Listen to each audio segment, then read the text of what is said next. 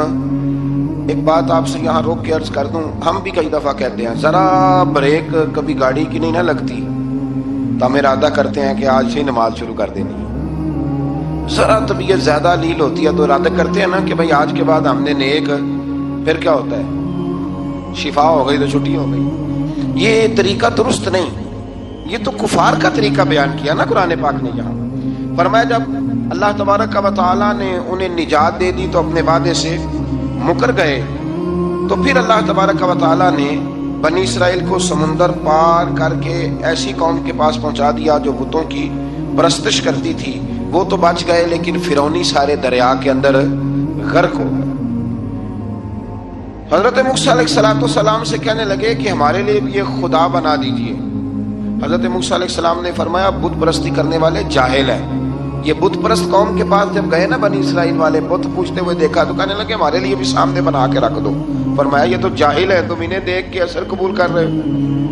اور اپنی جاہلیت کے باعث یہ ہلاک ہونے والے بھی ہیں۔ پھر اللہ تعالیٰ نے بنی اسرائیل پر اپنی نعمتوں کا ذکر فرمایا، اور موسیٰ علیہ السلام نے اپنی قوم میں ہارون علیہ السلام کو اپنا جانشین فرمایا اور کوہ طور پر تشریف لے گئے۔ اللہ نے فرمایا وہاں آ جائے، میں آپ کو تورات عطا کرتا ہوں۔ 40 دن کا یہ عرصہ تھا۔ موسیٰ علیہ السلام نے وہاں پہ جا کے، وہ سارا واقعہ بھی انہی آیات میں ہے کہ حضرت موسیٰ نے عرض کیا تھا کہ رب ارنی، یا اللہ میں تجھے دیکھنا چاہتا ہوں، تو فرمایا لن ترانی، تو نہیں دیکھ سکتا۔ وہ بھی یہاں اللہ نے ذکر فرمایا۔ پھر اللہ تعالیٰ نے اپنی ایک تجلی جب کوہ طور پہ ڈالی تو حضرت موسیٰ علیہ السلام تاب نہ لا سکے اور بے ہوش ہو گئے، اور پہاڑ بھی ریزہ ریزہ ہو گیا۔ اس کا ذکر بھی اللہ نے انہی آیات میں فرمایا۔ آیت نمبر 144 سے 155 تک حضرت موسیٰ علیہ السلام کو رسالت عطا کرنے، کلیم اللہ کا منصب عطا کرنے، تورات عطا کرنے کا ذکر ہے۔ آگے چل کے بتایا کہ جو متکبر لوگ ہیں نا، وہ آیات الہیہ سے منہ پھیرتے ہیں، اور جو لوگ اللہ کی آیات اور قیامت کو جھٹلاتے ہیں، ان کے اعمال باطل ہیں۔ پھر موسیٰ علیہ السلام کے کوہ طور پر قیام کے عرصے میں بنی اسرائیل کے زیورات سے بچڑا بنا کر اسے معبود بنانے کا ذکر ہے۔ ان میں ایک جادوگر تھا سامری، سنا ہے سلالہ میں اس کی قبر ہے۔ حضرت موسیٰ کوہ طور پہ چلے گئے تو اس نے پیچھے سے نا سونے کا ایک بچڑا بنا لیا، اس میں سونے کی تاریں اس کے منہ میں لگائیں، آواز چلتی تھی تو بجتی تھی۔ اتنے کمزور عقیدے کی یہ قوم تھی کہ انہوں نے فٹافٹ ماننا شروع کر لیا، فٹافٹ ماننا، کہنے لگے یہ ٹھیک ہے۔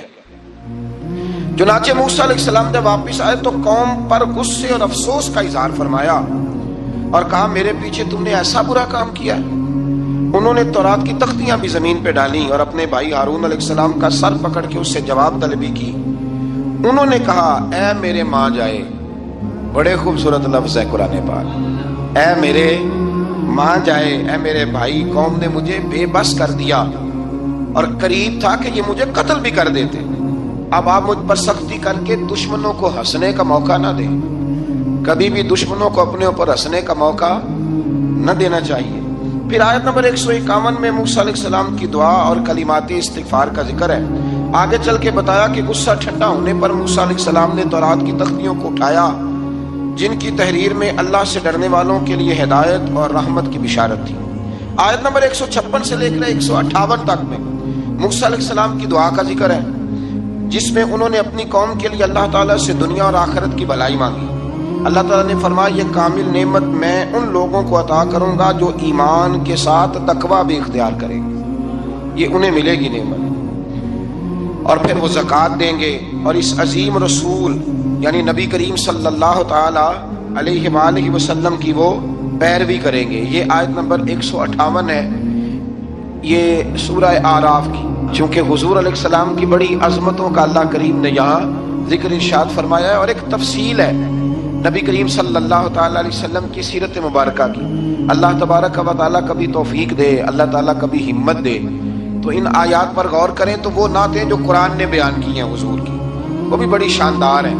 قرآن مجید میں اللہ کریم نے فرمایا جو لوگ پیروی کریں گے اس رسول کی جو بغیر پڑھے ہوئے دنیا میں آئے، دنیا میں آ کے کسی سے پڑھا، بے پڑھے رسول کی جو پیروی کریں گے۔ کون سے رسول؟ الذی یجدونہ مکتوبا عندہم فی التوراۃ والانجیل، فرمایا یہ وہ رسول ہے جن کو لکھا ہوا تورات میں بھی پائیں گے اور انجیل میں بھی پائیں گے ان کی شان۔ وہ نبی کیا کریں گے؟ یأمرہم بالمعروف وینہاہم عن المنکر، وہ انہیں نیکی کا حکم کرتا ہے اور برائی سے منع فرماتا ہے۔ ویحل لہم الطیبات، اور نبی پاک ان پر حلال چیزوں کو، پاک چیزوں کو حلال کرتے ہیں اور گندی چیزوں کو ان پر حرام کرتے ہیں۔ حلال حرام کا اختیار اللہ نے رسول پاک کو بھی عطا فرمایا ہے، حضور کو بھی اللہ نے اختیار دیا۔ اسی لیے تو حضور کسی کو کہہ دیتے تھے چل تو نہ 5 نہ پڑھنا تو 2 ہی پڑھ لینا، یہ بھی حضور نے فرمایا۔ ایک بندے نے روزہ توڑ لیا تو فرمایا کھجوریں مجھ سے لے جا اور گھر جا کے کھا لے، روزہ بھی تو نہیں توڑا ہے تحفہ مجھ سے لے جا، گھر جا کے کھا، تیرا کفارہ ادا ہو جائے۔ نبی پاک صلی اللہ علیہ وسلم نے بڑی ساری جگہوں پہ اس اختیار کو، تو قرآن مجید نے کہا وَيُحِلُّ لَهُمُ الطَّيِّبَاتِ، پاک جتنی چیزیں پاک تھیں وہ میرے نبی نے تم پر حلال کر دی۔ وَيُحَرِّمُ عَلَيْهِمُ الْخَبَائِثِ، اور جو گندی چیزیں تھیں ناپاک تھیں وہ نبی پاک نے تم پر حرام کی ہیں، جو پہلے ہی ٹھیک نہیں تھی وہ حضور نے حرام فرمائی۔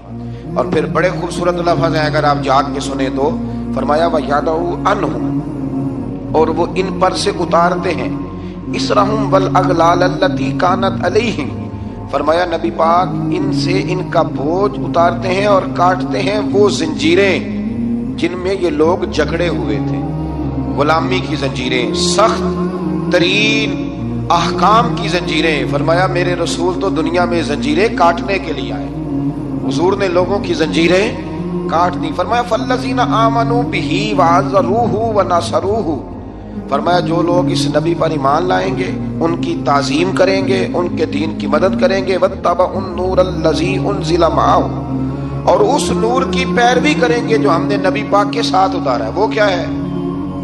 حضور کے ساتھ کیا اترا ہے؟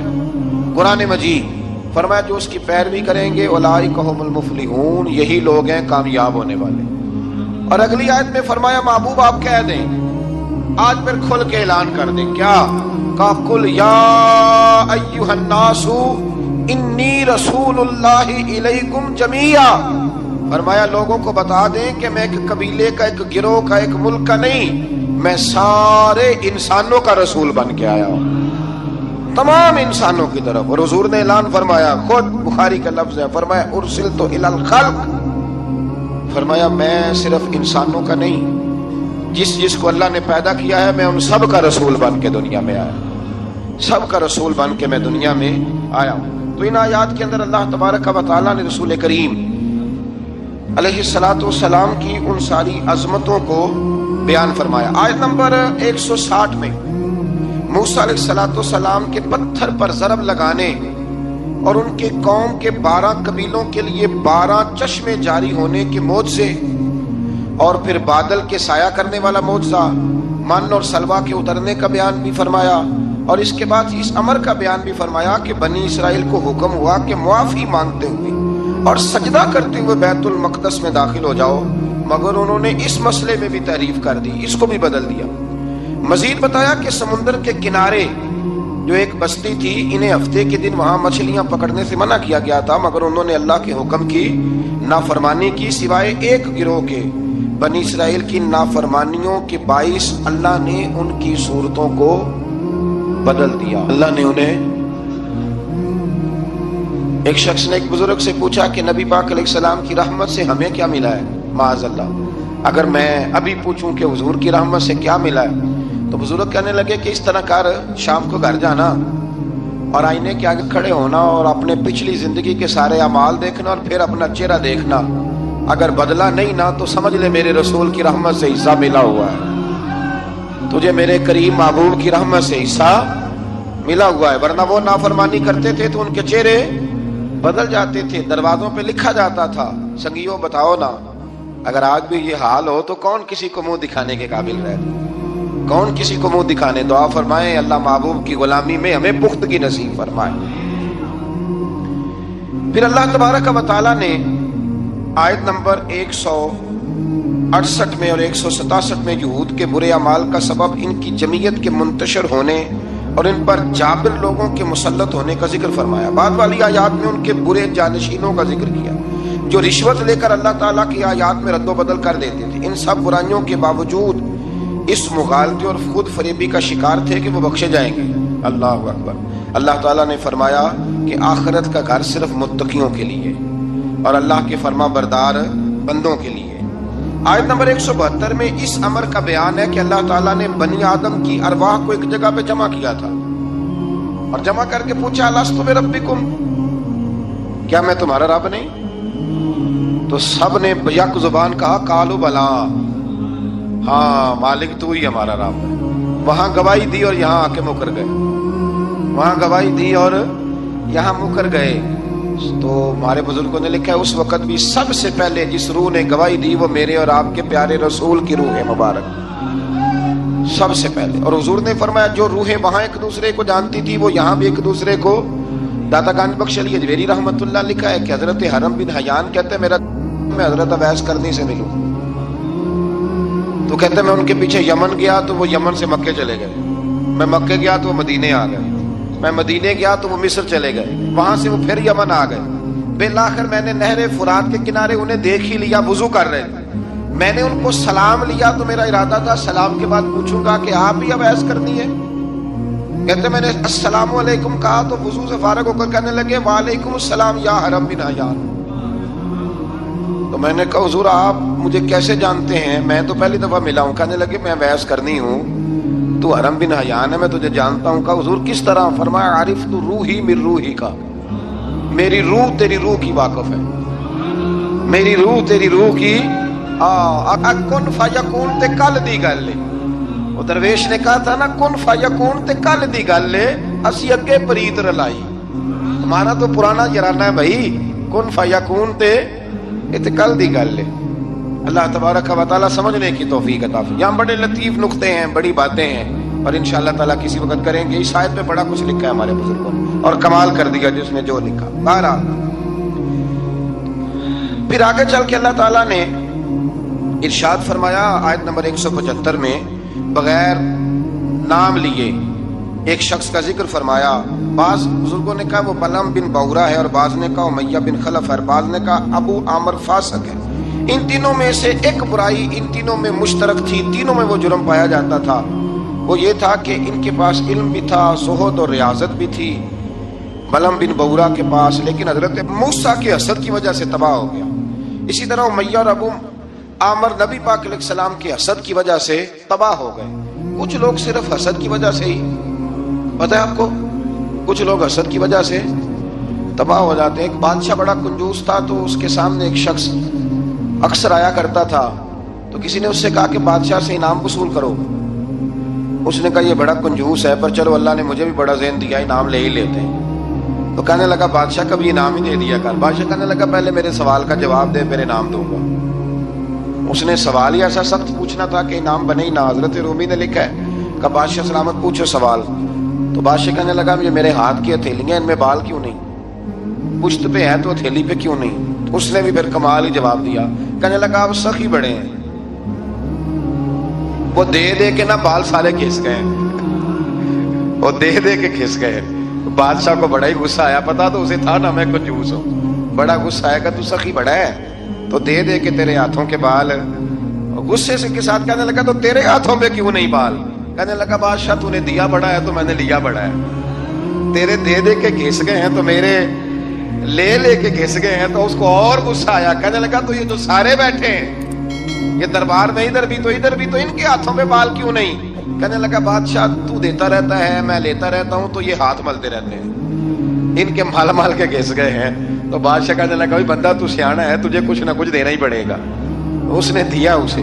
تو کچھ لوگوں کے نا مال مال کے ہی اللہ دیتا ہے نوازتا ہے، پر ان کے حسد کر کر کے ہاتھ گھس جاتے ہیں. بیٹھ کے نا پروگرام بناتے رہتے ہیں، اس نے ایسا کیا اس لیے آگے نکل گیا، اس نے یہ کیا. ایک صاحب مجھے ایک شخص کے بارے میں خبر دینے لگا، کہنے لگا وہ فلانا کیا، پھر اس نے ایسا کیا، تو پھر وہ جیک لگا، پھر وہ سیاست کی تو آگے نکل گیا. میں کہ پتا تھے تینوں بھی سارا ہی سی تو تم ہی لا لینا سی، کیونکہ تم بڑی باریک خبر دے رہا ہے کہ یہاں سے اس نے ایسے کیا تو پھر اس طرح کر کے اس نے ایسے کیا. ایسا نہیں ہوتا. جڑیاں گڈیاں آپ ہی اڈیاں، او نہ چڑھن اونچائیاں، او خی گڈیاں اچیاں اڈیاں جڑیاں سائیاں آپ چڑھائیاں. یہ سمجھ لو وَتُعِزُّ مَن تَشَاءُ وَتُذِلُّ مَن تَشَاءُ بِيَدِكَ الْخَيْرُ. اس لیے یہ الجھا نہ کرے. تو حسد کی وجہ سے یہ لوگ پیچھے رہ گئے. اللہ تعالیٰ ہمیں حسد سے محفوظ فرمائے.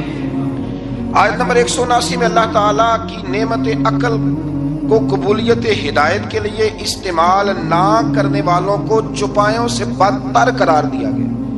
جو عقل اور شعور رکھنے کے باوجود استعمال نہیں کرتے، فرمایا جانوروں سے برے ہیں. ان کے دل ہیں مگر وہ حق کے دلائل کو سمجھتے نہیں. رب فرماتا ہے ان کے پاس آنکھیں ہیں پر آیات الہی کو دیکھتے نہیں، ان کے پاس کان ہیں پر دعوت حق کو سنتے. آیت نمبر 180 میں اللہ تعالیٰ کی اسماء حسنہ کے ساتھ پکارنے کا ذکر ہے کہ رب کو پیارے پیارے ناموں کے ساتھ پکارا کرو. رحمان کہہ کے پکارو، رحیم کہہ کے پکارو، ستار اور غفار کہہ کے پکارو. اللہ اکبر. آیت نمبر 186 سے 188 میں منکرین کے قیامت کے بارے میں پوچھنے اور قیامت کے اچانک آنے کا ذکر ہے.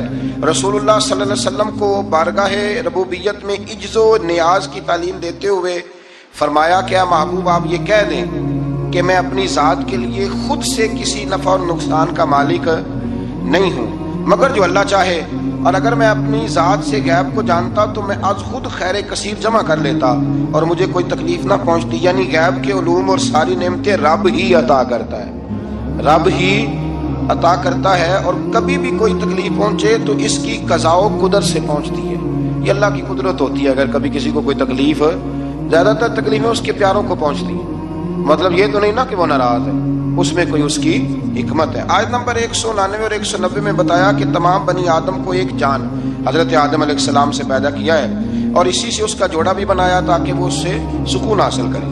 اور جب بیوی امید سے ہو تو میاں بیوی تندرست لڑکے کی دعا کرتے ہیں اور شکر ادا کرنے کا اقرار کرتے ہیں، لیکن جب اللہ تعالیٰ ان کو عطا کرتا ہے تو یہ لوگ اس کے ساتھ شریک بنا لیتے ہیں۔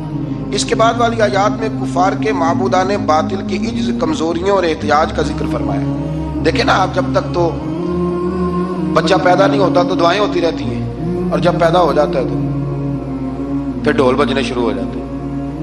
کئی دفعہ دل کرتا ہے پوچھنے کو کہ یار یہ تمہیں اللہ تعالیٰ نے دیا ہے نا، تو چاہیے تو یہ تھا کہ بچہ پیدا ہوتے ہی سجدے میں گر جاتے ہیں۔ اگرچہ یہ طریقہ کفار کا بیان کیا یہاں، لیکن مسلمانوں کی تعلیم کے لیے بیان ہو رہا ہے۔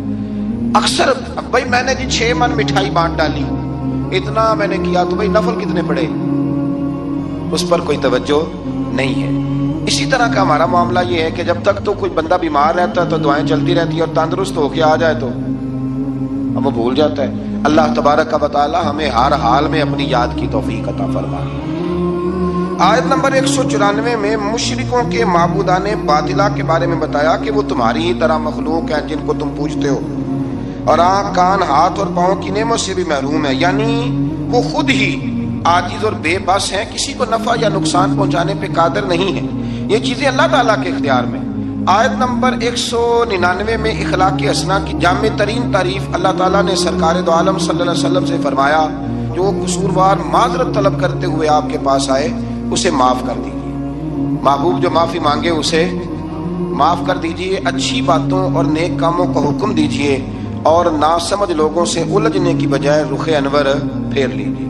اور اگر شیطان وسوسہ اندوزی کرے تو اعوذ باللہ پڑھیے، اللہ کے ذکر سے شیطان کے شر سے پناہ حاصل ہو جائے گی، یعنی جھگڑا نہیں کرنا، اعوذ باللہ پڑھ لیں، خود بخود شیطان بھاگ جائے گا۔ سورہ اعراف کے آخر میں آیت نمبر 204 میں اللہ نے فرمایا، جب قرآن پڑھا جائے تو غور سے سنو اور خاموش رہو تاکہ تم پر رحم کیا جائے۔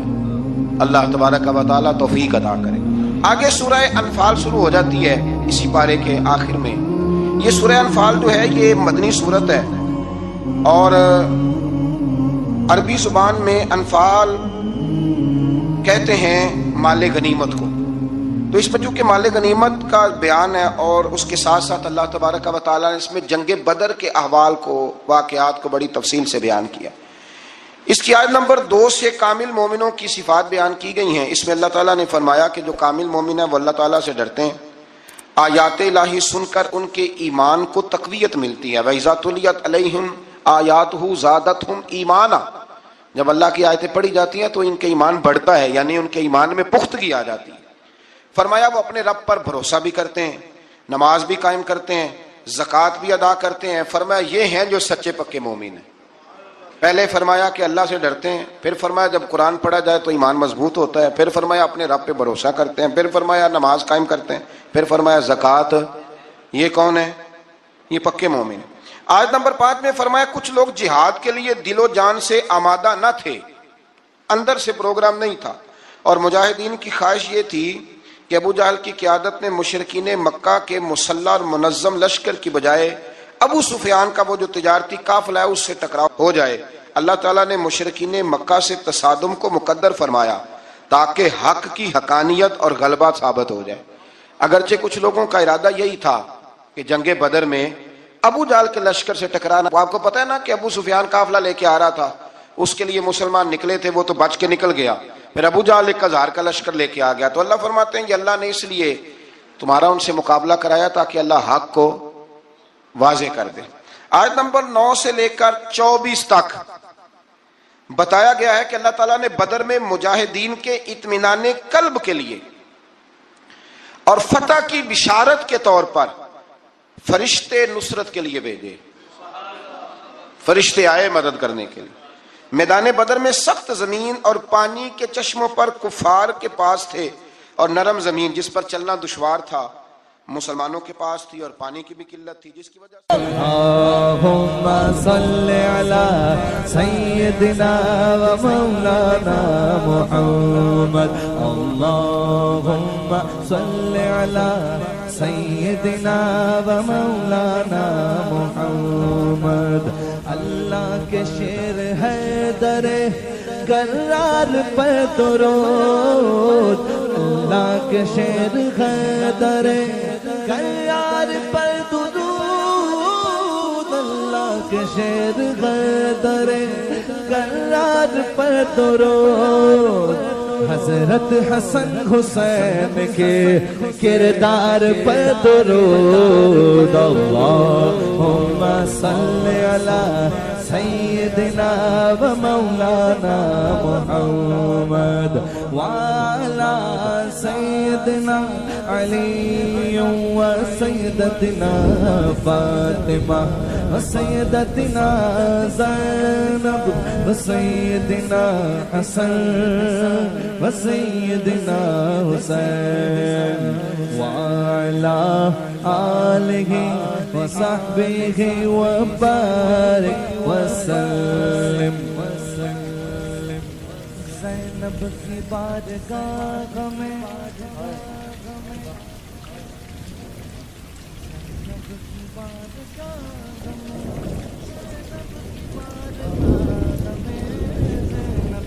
بارگاہ میں سلام نیاز ہے، زینب کی بارگاہ میں سلام نیاز ہے، جو مرتضیٰ کی لاڈلی زہرا کا ناز ہے، اللہم صلی علی سیدنا و مولانا محمد وعلی سیدنا علی و سیدتنا فاطمہ و سیدتنا زینب و سیدنا حسن و سیدنا حسین۔